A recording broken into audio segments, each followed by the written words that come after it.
ॐ नमो भगवते वासुदेवाय वासुदेवाय हरि वासुदेवाय। ॐ नमो भगवते वासुदेवाय वासुदेवाय हरि वासुदेवाय।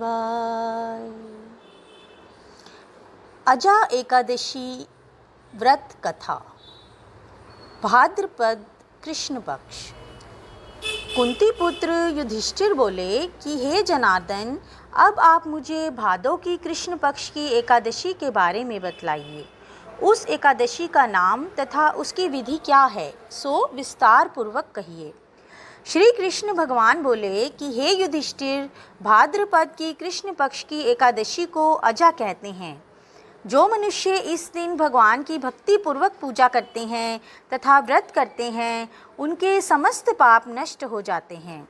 इस लोक और परलोक में सहायता करने वाली इस एकादशी व्रत के समान विश्व में दूसरी एकादशी नहीं है। इस एकादशी की कथा इस प्रकार है। प्राचीन काल में एक चक्रवर्ती राजा हरिश्चंद्र राज्य करते थे। वह अत्यंत वीर, प्रतापी तथा सत्यवादी थे। उसने किसी अज्ञात कर्म तथा प्रतिज्ञा से राज्य को त्याग दिया और अपनी स्त्री तथा पुत्र को बेच डाला। वह स्वयं एक चांडाल का सेवक बन गया था।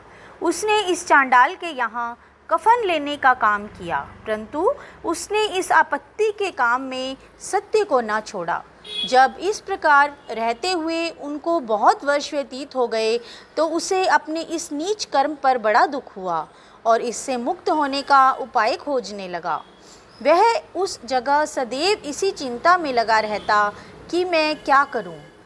एक समय जबकि वह चिंता कर रहा था, गौतम ऋषि वहां आए। राजा ने उन्हें देखकर प्रणाम किया और अपने दुख की कथा सुनाने लगे। महर्षि गौतम राजा के दुख से पूर्ण वाक्यों को सुनकर अत्यंत दुखी हुए और राजा से बोले कि हे राजन, भादों के कृष्ण पक्ष में अजा एकादशी होती है। तुम इस एकादशी का विधि पूर्वक व्रत करो तथा रात्रि जागरण करो।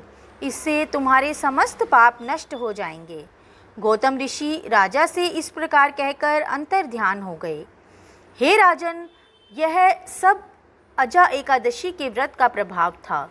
जो मनुष्य इस व्रत को विधि पूर्वक करते हैं तथा रात्रि जागरण करते हैं, उनके समस्त पाप नष्ट हो जाते हैं और अंत समय स्वर्ग को जाते हैं।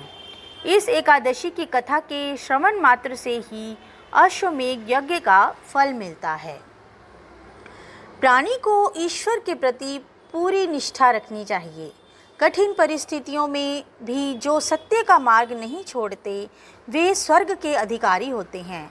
सत्य की परीक्षा कठिन परिस्थितियों में होती है, अतः ईश्वर पर पूर्ण विश्वास रखते हुए सत्य का पालन करना चाहिए।